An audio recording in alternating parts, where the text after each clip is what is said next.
These cookies have been said to be the Frankenstein monster of the cookie world. It's a peanut butter, chocolate chip, oatmeal, and M&M cookie combined into one. Normally, I'm not a huge fan of so many flavors going into my cooking, but these monster cookies are definitely an exception. They're quite hearty due to the amount of oats and peanut butter in them, so they're great for taking on hikes, or my favorite memory is having them after playing in the snow. So let's get started. We'll start with our dry ingredients. And the bulk of the dry ingredients is rolled oats. And you need 3 cups in a medium-sized bowl. These oats give the cookies a really hearty and chewy, substantial texture. And they make them a little bit healthier, so if you want to feel better about eating them. All right, and in here I have 1/4 of a cup of flour, 1½ teaspoons of baking soda, and a pinch of salt. That goes into the oats. You give that a good toss with a fork. All right, that's it for your dry ingredients. Now we'll turn to wet ingredients. The first step I already did. You need to cream your butter and your sugars together. Do this preferably with an electric mixer. I had to do this by hand, which is a little tedious and a little tiring on the arm, but it's okay because you can get the job done. But in this bowl, I have 3/4 a stick of butter, 3/4 a cup of packed brown sugar, and 3/4 a cup of granulated sugar. To this mixture, I'm going to add 2 large eggs. And when you're adding eggs, make sure and do it one at a time and mix each one in fully before adding the other one.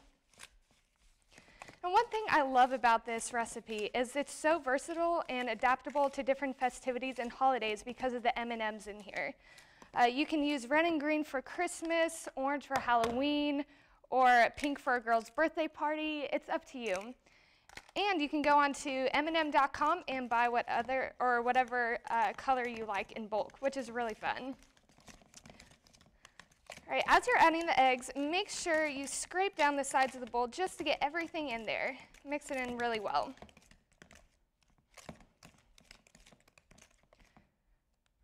All right, next up, we have corn syrup. The recipe only calls for 1/4 of a teaspoon, but don't leave it out. It's integral for the cookie. Along with the oats, the corn syrup gives the cookies a really nice chewy texture. Okay, and we have 1/4 of a teaspoon of vanilla.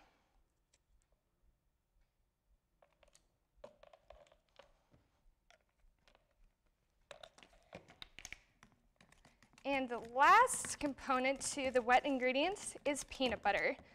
I have 1 cup here. You can use whatever kind you like. I prefer to use creamy, just because with the oats, the chocolate chips, and the M&Ms, there's so many different textures going on in here. So I prefer to use creamy, but if you want that extra bit of crunch, then go ahead and use crunchy.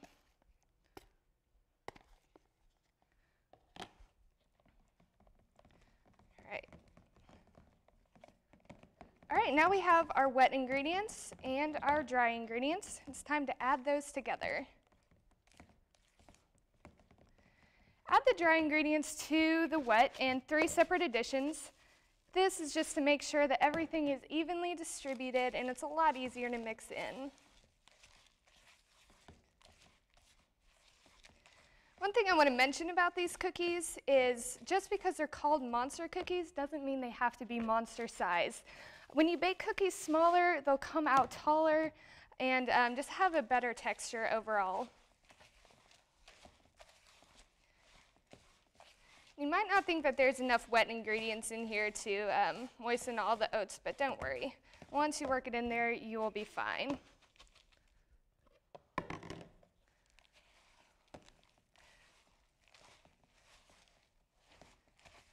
All right, we're almost ready for the very last step. And that is to add 1/2 cup of semi-sweet chocolate chips and 1/2 cup of M&Ms. Now, typically for peanut butter desserts, I prefer to use milk chocolate because peanut butter is such an overpowering flavor that you don't want 2 dominant flavors in there. But since I'm using milk chocolate M&Ms, the semi-sweet chocolate chips are going to balance that out really nicely.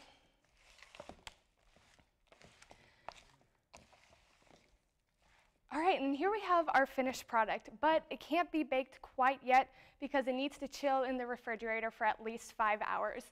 So you need to prepare ahead for this dessert, but I promise it'll be well worth the wait. And there are 2 reasons why you want to chill this dough. One is so all the flavors can combine, the peanut butter will soak into the oats and make it really, really yummy. The second reason is cold cookies retain their shape better when they're baked. They'll come out puffier and thicker, and it makes them really, really awesome. All right, when your dough is chilled, you need to preheat your oven to 375 and drop it onto a sheet pan about 2 inches apart and about this size. These cookies are supposed to look rustic, so don't worry about making them perfect.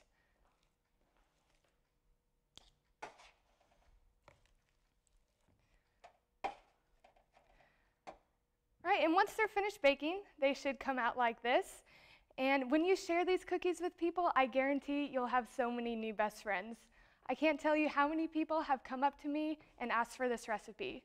So if you're looking for a recipe with a little bit of something for everyone, then this monster cookie is definitely a go-to.